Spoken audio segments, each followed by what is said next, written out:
So I started something yesterday. Started going to the gym. Now, yesterday wasn't a workout day. It was a day that I had some 18-year-old kid test me to see if I was, I'm not sure, test me if I was able to do it or should be doing it, or I don't know. It was a test. I don't know if I passed or I failed.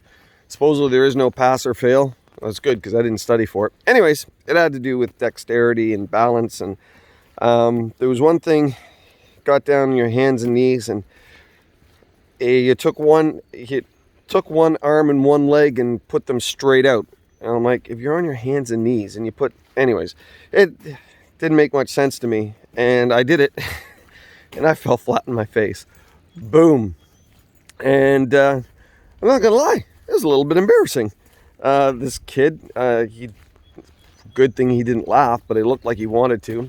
I would have. If I were me, which I am, but if I were looking at me, I would have like pointed and laughed. It's like, you fell on your face. Which, anyways, he was much more gracious than me. Anyway, got up and it was like, stood up, and I wanted to be firmly planted after I fell. I wanted my feet to be solid. It was just this overwhelming desire to have my feet back on solid ground, and I stood up, and then I had to get back down to it the other side, which I did a lot better. But I got to thinking about that, and in Psalm 40, David sings a song. Actually, U2 did a rendition of it, and it said, I waited patiently for the Lord. He turned and heard my cry. He lifted me up out of the miry pit, out of the muck and mire.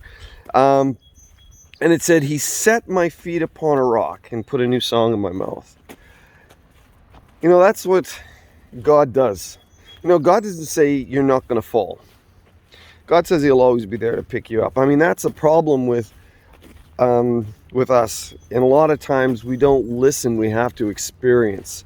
And God in his word gives us everything that we need to live in righteously and to have a good life. And yet we don't really understand it until we experience. Someone once said, truth to be understood must be lived.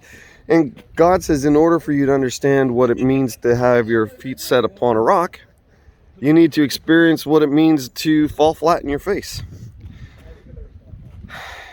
Micah said, don't gloat over me, O my enemies. Though I have fallen, I will rise. Though I sit in darkness, the Lord will be my light.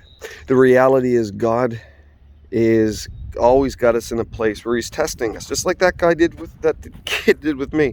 He just wants us to show us these are the areas where you're weak, and these are the areas that you need to work on.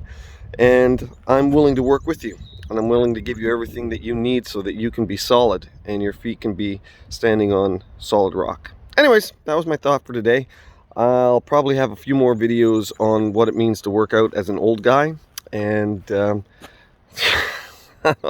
I'm sure there's going to be a few moments of, I feel like I'm going to die, but we'll see how it goes. All right, God bless you. Talk to you soon.